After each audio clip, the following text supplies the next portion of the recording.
Minu nimi on Tiiu Pikkpoom. Kunagi ma olin Tiiu Oja. Ja mina sündisin kahjuks mitte Keilas, vaid Aasperes. Aga seal ma olin ainult paar aastat, sest siis meie pere kolis Keilasse. Minu isast Rudolf Oja sai Keila kooli direktor, minu emast Keila kooli õpetaja ja mina olin nende väike tütar, Tiiu, ja meil oli veel ka minu vanem vend Teet. Nii et tõepoolest minu juured on täiesti Keilas, eluaeg siin elanud. See oli minu esimene kodu, mida ma mäletan. Meie korter oli siis direktori korter. Seal oli 3 tuba ja köök, väike esik.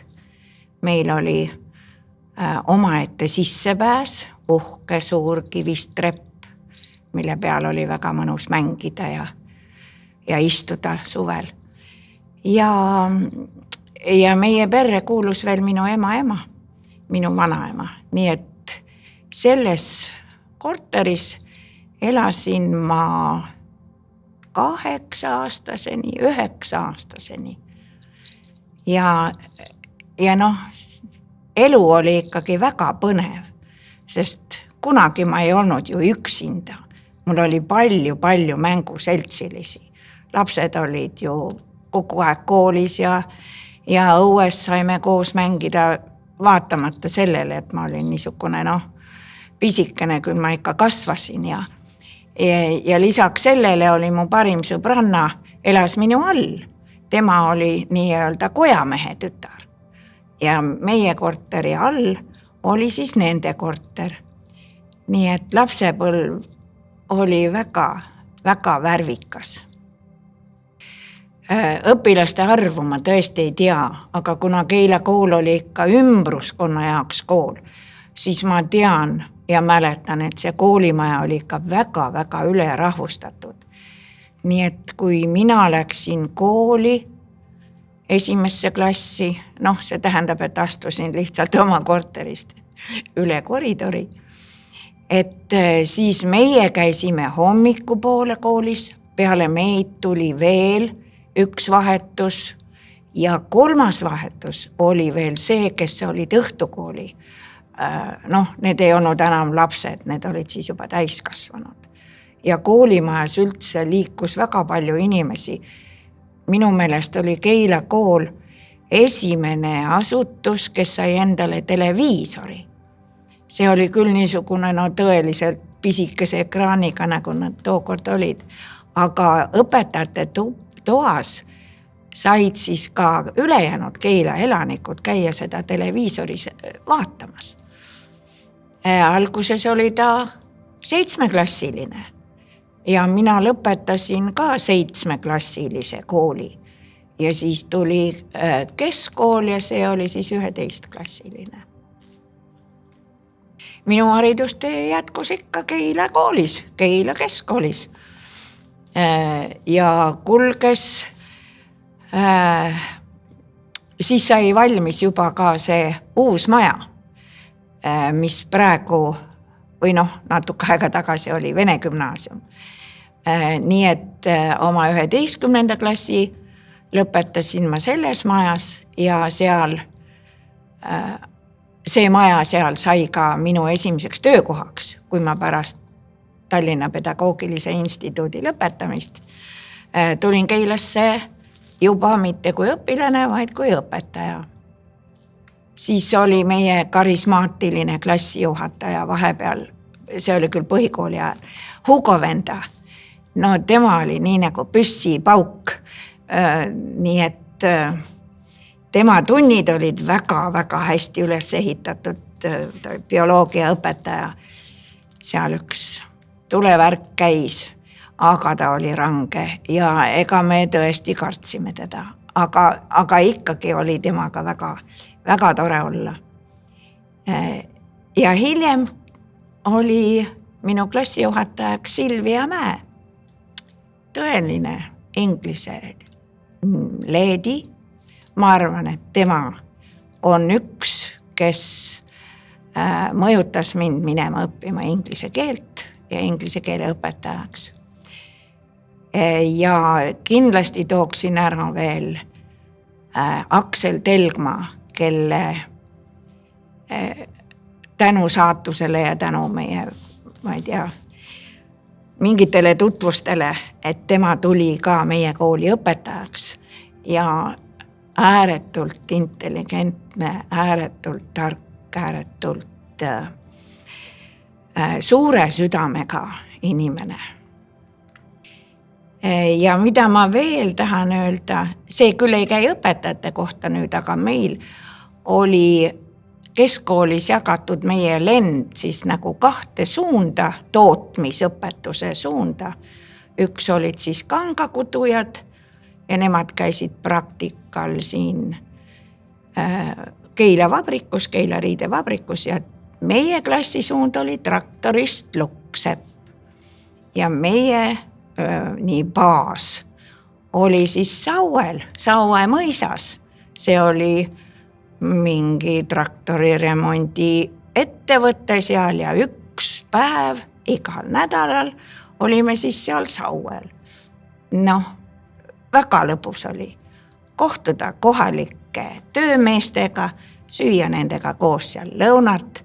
Minu suurim saavutus, lõputöö oli siis, et ma saagisin välja ja lihvisin ja ühesõnaga valmistasin mutrivõtme 16 ja 14 ja see vist on mul kuskil veel alles ka. Ja no muidugi kõik need sündmused, mis olid seotud lõpetamisega, sõrmuste tegemine ja märkide kätte saamine ja nii et see viimane aasta oli meil väga-väga töökas. Aga koolis üldse oli selline traditsioon, et viimase klassi abituriendid tegid iga kord nagu nääri show koolile, tervele koolile, siis kaunistati see võimla ära päris niimoodi, täitsa. Nii et ei tundnud ära, et mis seal võimlas on, et see polnud enam võimla, see oli mingi teine maailm. Ja siis olid need näärishoud, need olid ka nagu kooliaasta tipphetked, kes siis kõige paremini suutis jälle teha järgmisel aastal, ikka latt läks kogu aeg kõrgemale ja kõrgemale. Ja koolis meil olid koolipeod, kord kuus oli kindlasti võimlas mingi tantsupidu. Ja sporti tehti kõvasti, korvpall, võrkpall, suusatamine, lauatennis, need tulevad mulle kohe ette ja väga paljud võistlused, nii-öelda rajooni meistrivõistlused toimusid ka meie koolimaas. Sport oli ka au sees.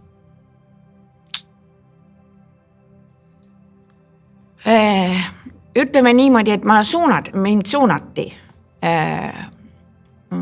Ma olin suunamises teise järjekorras, aga mind ei olnud kavatsetud suunata Keilasse. Seda ma tean, kuulsin jutte.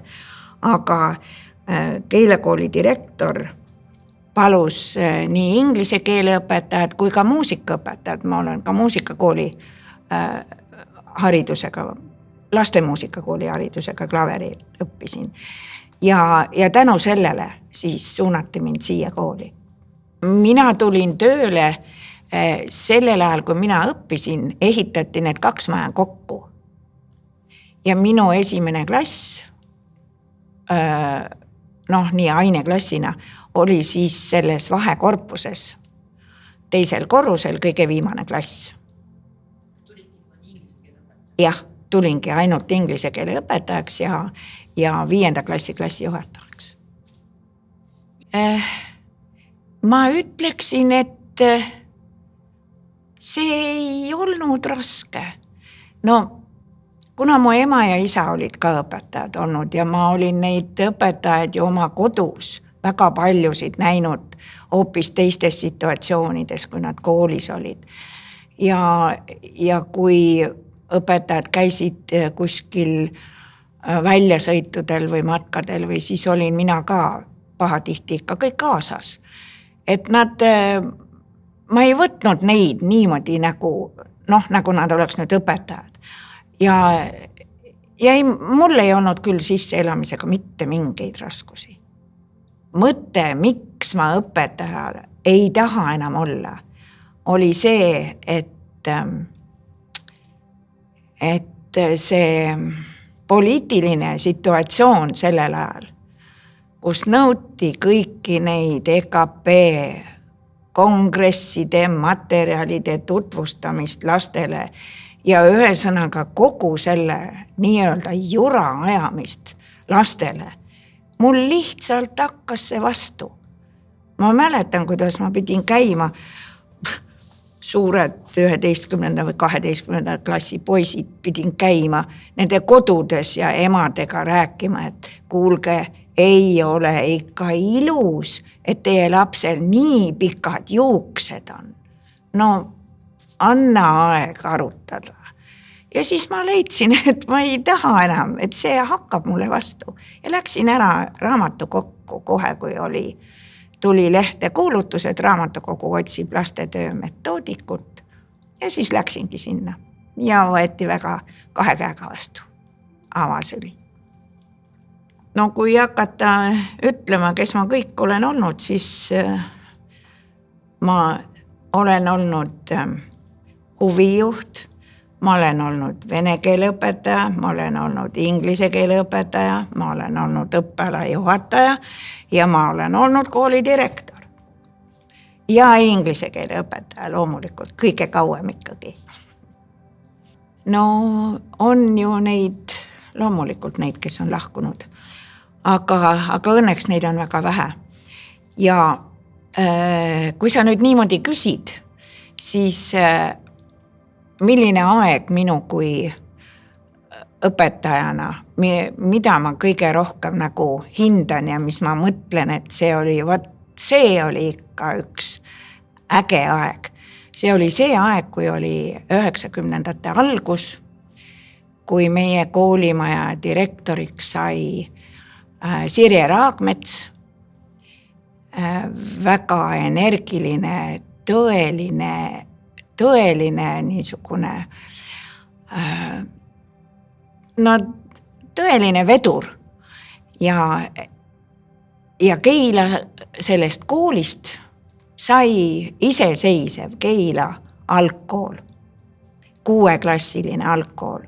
Tema oli see, kes pani kokku selle õppekava, tähendab ajas neid asju.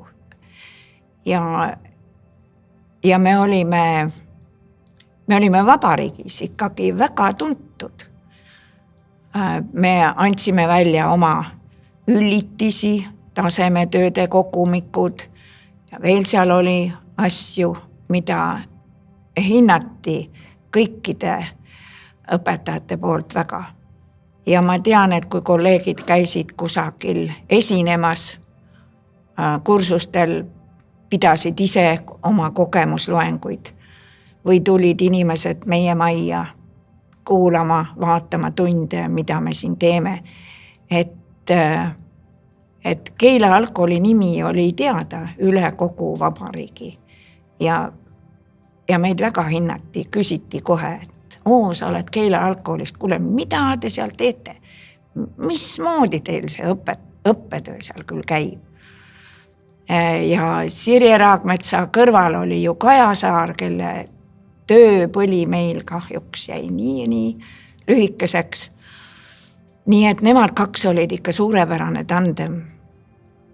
Ja siis ma kohe tundsin, et Keila algkool, ma olen uhke, et ma olen Keila algkooli õpetaja.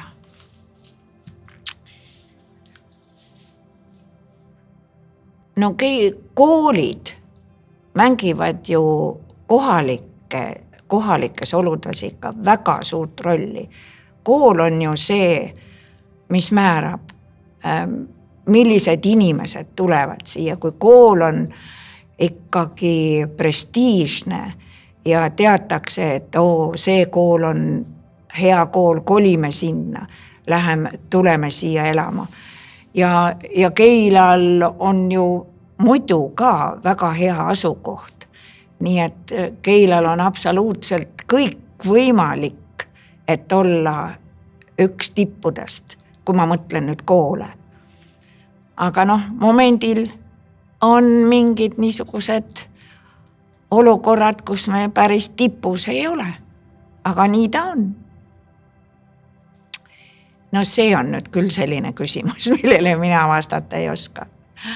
Ma tean, et kunagi oli juttu, et Keilas võiks olla ka midagi kutsekooli moodi. Et meil on ju see niisugune tööstus siin praktikabaasi oleks ju küll. Räägiti ka, et haigla, et midagi meditsiinilist või elektroonilist või ja miks mitte peale muusikakooli mõni veel kool, kunstikool või näitekool või midagi sellist. Et spordikool muidugi on, vabandust. Mis on meil, sport on Keilas kogu aeg au sees olnud ja minule isiklikult see väga meeldib.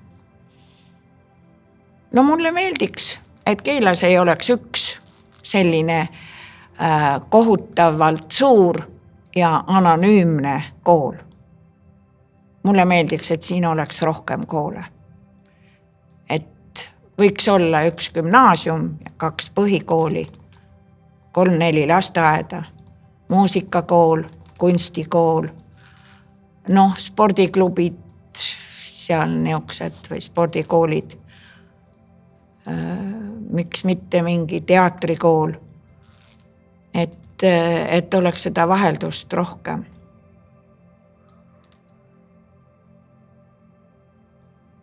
Et lastel oleks peale õppimise ka veel midagi teha.